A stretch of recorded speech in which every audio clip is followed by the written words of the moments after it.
You hear something in the darkness, a creak, a rustle, something shifting just beyond what you can see. And before your brain has even processed what it was, your heart is already racing, your breathing changes, and every muscle in your body tightens. You did not decide to feel afraid. Your body decided for you. That reaction is not weakness or irrationality or something wrong with you. It is one of the oldest survival systems in the history of your species, running exactly as it was designed to run and doing precisely what it evolved to do. The only difference is that you are standing in your kitchen at 2 a.m. instead of crouching on an African savanna 300,000 years ago, but your nervous system does not know that. For most of human history, darkness was not inconvenient, it was lethal. The predators that hunted early humans were overwhelmingly nocturnal.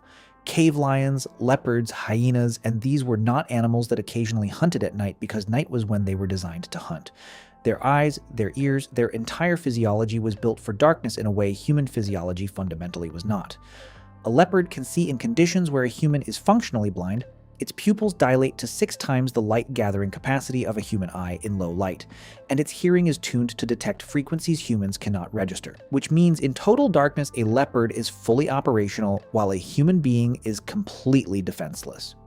This was not a theoretical risk because this was the reality of every single night for hundreds of thousands of years. When the sun went down, the world did not go quiet. It came alive with things that could see you when you could not see them, things that knew exactly where you were, and things that were very good at this. So early humans built fires, not just for warmth or for cooking, but primarily for light. Fire created a circle of visibility in the darkness, a boundary beyond which the night existed and within which the tribe was relatively safe. And moving outside that boundary at night was extraordinarily dangerous because everything important, the sleeping, the eating, the vulnerable young, was kept inside it. And this is why your brain still draws a hard line between light and dark today.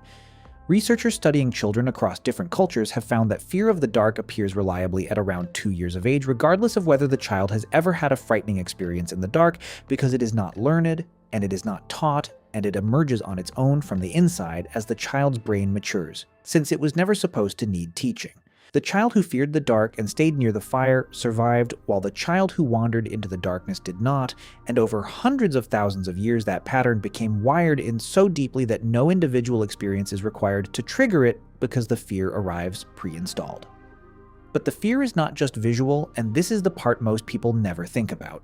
In darkness, your brain shifts into a fundamentally different operating mode called hypervigilance. And when visual information is reduced, your brain compensates by dramatically amplifying every other sensory channel. So that sounds you would not consciously register in daylight become impossible to ignore. Your hearing sharpens, your skin becomes more sensitive to air movement, and your threat assessment system runs at maximum sensitivity. In daylight, your brain filters out the vast majority of sensory input as irrelevant, but in darkness it cannot afford to.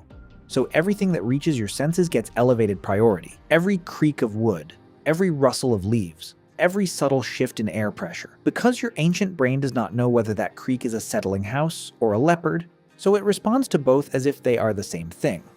This is why silence in the dark feels louder than sound in the light, because your brain is not malfunctioning but doing exactly what evolution built it to do, treating every input as potentially lethal until proven otherwise. And then there is the campfire phenomenon. Because researchers studying modern hunter-gatherer societies have documented something remarkable about how in these communities, the hours after dark are not spent sleeping, but instead spent talking, telling stories, and maintaining social bonds. The content of those conversations shifts dramatically from daytime interactions, since daytime talk tends to be practical, task-focused, and problem-solving, while night conversations become something completely different.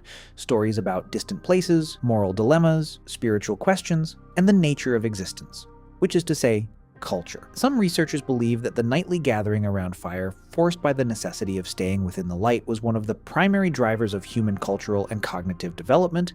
The darkness did not just threaten early humans, but forced them together, kept them awake, and gave them thousands of hours over generations to develop language, story, and shared meaning. The fear of the dark may have literally built human civilization. So why do you still feel it when you live in a world with electric light, locked doors, and no predators waiting outside your window, and when the threat that wired this response into your nervous system has been gone for centuries? Because evolution does not update on demand. The same system that kept your ancestors alive around that fire is still running in your nervous system tonight, and it does not know about electric light or safe neighborhoods, or that the noise you just heard was the house settling, because it only knows one thing. Darkness was where the killing happened. And somewhere deep inside your biology, a 300,000-year-old survival system is still doing its job, keeping you alert, keeping you close to the light, keeping you alive. The next time your heart races at a noise in the dark, you are not being irrational because you are being exactly what your ancestors needed you to be: human.